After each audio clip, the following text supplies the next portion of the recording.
sometimes when it comes to women, like, it's not like we're fighting to be like, we can be as funny as the guys, but it's just kind of like we have our own humor. We have our own jokes. We have our own things that get us going. And I think seeing that on screen is funny.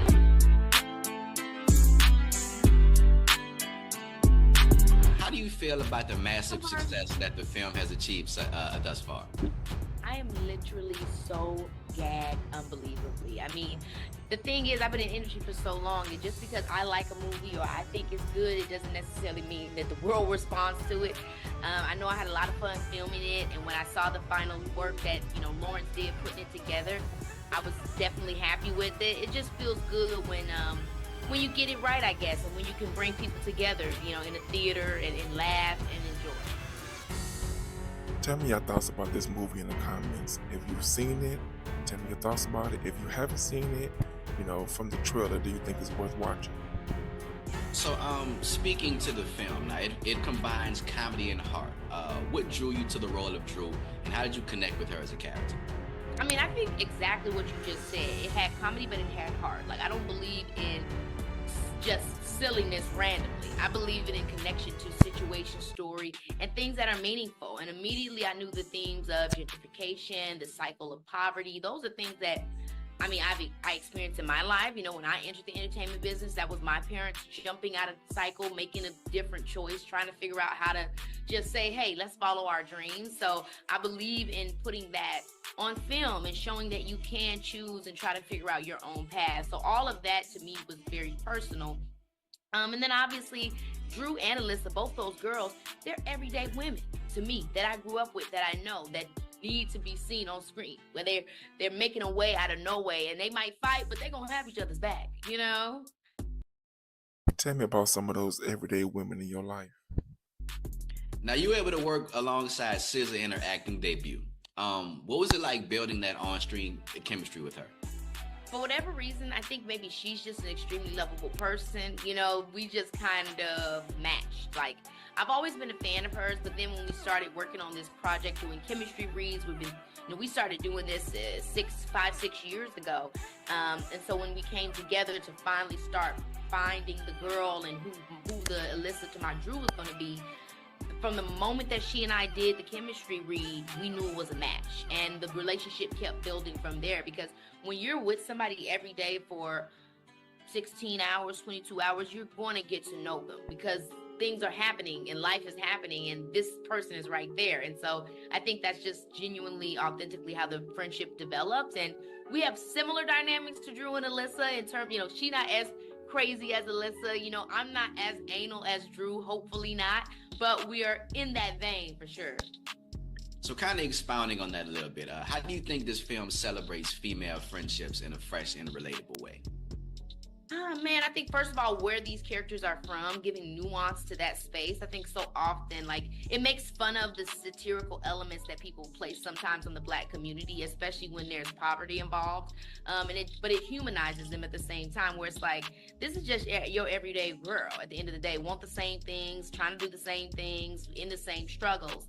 And then I think their humor, like, it's, again, sometimes when it comes to women, like, it's not like we're fighting to be like, we can be as funny as the guys, but it's just kind of like we have our own humor. We have our own jokes. We have our own things that get us going. And I think seeing that on screen is funny. Like, one of my most favorite parts is, when Drew sees Alyssa's man's, when he takes his robe off and she gets to, see what's going on down there.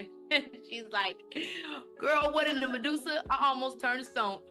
Like, that's like, I just think it's fun. Like, just the things that girls do and our conversation, seeing it on screen like that, whether it's crass or it's dramatic or we getting our ass beat. So you put on your executive producer hat for this film as well. What was your vision for One of Them Days, and how did you contribute behind the scenes? One of the main things when you're doing something like this with obviously Hooray Media, it started out very grounded in the community and what our perspective is of our world. But when you're working with Sony, obviously there's a whole different group of people that have a different totally set of point of views that you do. And as an executive producer, I think it's the biggest thing that you have to do is make sure that we meet in the middle. They wanted big set pieces, crazy moments, all this stuff that movie people will want that also gets people excited into the theater. their point of view is valid and valuable. But for us, speaking from our point of view of our culture, this isn't it's comedy, but it's not a joke.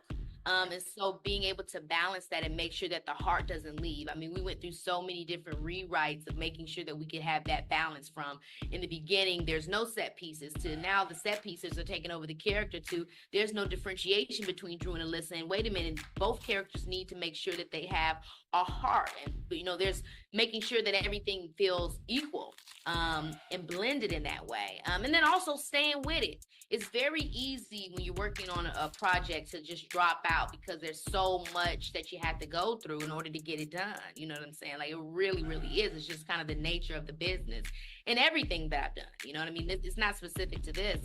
So yeah, I feel like all of those things for me was me putting on my producer hat, because as an actor, you just show up. You don't have to really have too much commentary. You can, but you don't have to. And if you are, then yeah, you might be looking into being a producer. Tell me your thoughts about entertainers that have multiple hats, where they could perform in front of the camera as well as behind the camera. Now, this film also marks the directorial debut for Lawrence Lamont. How was it like collaborating with him, and what type of energy did he bring to the set? Lawrence is so nice. He's a very jovial guy, and he has a very good temperament. With all the things that were thrown at him, it was really nice to see how he dealt with it, and how he didn't let it stop him from being able to thrive creatively. I think that's an important thing for a director to have, because we only had 22 days to shoot the movie. This was SZA's first movie, so there's a lot that he had to also explain to her along the way. And not because she didn't get it, but because she had not just ever done it before. So if you've never done anything, you don't know what blocking is. You don't know what, this angle and when they're going to turn around and how we got to wait. And so I feel like the way that he handled that was really awesome to see, and I think it's exactly what she needed. And I think, he just had a really good energy, making sure that we could get this done on time and in style. And after the post-production stuff, the music that he chose, the edit when it first came, when I first seen it, the director's cut, it was just, to me, immediately like, wow, I love this movie. So you actually spoke about Sony's influence on the film a little bit earlier. Yeah. One of them days, it comes out of Sony's co-creative lab for emerging storytellers. Why do you think programs like this are vital for the industry? What do you think this film will have on that industry? I mean, I think it's vital for the industry because they're just real stories. You know what I'm saying? Like, we can't have the same stories. We have to have original IP. And obviously, because of so many things, whether it be COVID or the economy and just what's happening in the industry in general, it's hard to get movies made, and it's hard to get people to get out of their house and go into the theaters. That's a difficulty. And so a lot of times the only movies that they want to make are IPs that they know will work. So that's why we get a lot of repeatables, a lot of the same movies or the same type of movie. So I think, again, the success of One of Them Days excites me, not just in a biased way because I'm in it, but because we in order to get new stories, we got to show that new stories matter. That don't mean you got to watch what you don't want to watch, but when something good that you think is good is out there, we do have to support it, because that's how we get more. And so for me to see the success of One of Them Days, it excites me on all those accounts, because it's original, and we need original stories. I think people want original stories. Well, thank you so much for your time today, Keke. I really appreciate you. Continued success of the film, as well as to you. Thank you. I appreciate you. Thank you. Take care. Well, let's be honest. This video was a beautifully made video, but it did have some questions being raised, and I want you to be honest in the comments when answering them. First off, can females truly be friends? And I mean the type of friendship without the whole frustration, trying to get over on each other, trying to be better than each other. Let me know in the comments.